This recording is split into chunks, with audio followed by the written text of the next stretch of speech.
So homeownership has benefited me in a couple of ways. I think one, as I mentioned, this like liberation and freedom, right? It is my place, my space. There's security, there's stability. I know what's expected of me each month financially, and there's some reassurance that comes from that.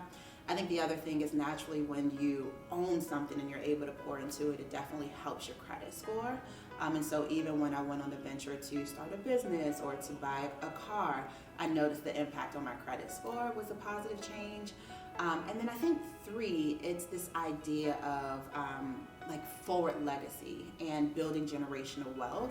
And there is truly something that I will have that I can pass on to my daughter that will give her a leg up in this world. So all of those things make it feel like an asset.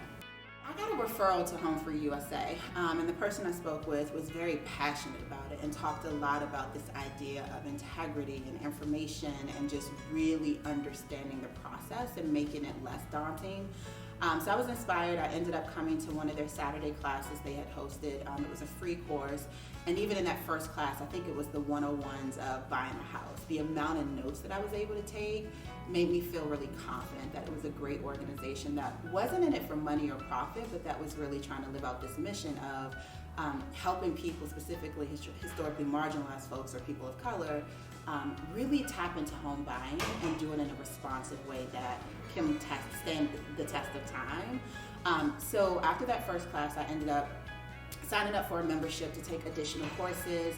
I was then in turn partnered with like a home buying specialist who could answer a lot of my questions. I also was able to get referrals to the person I ended up working with as my realtor, the person who I got to do a second inspection of the home that I ultimately ended up buying.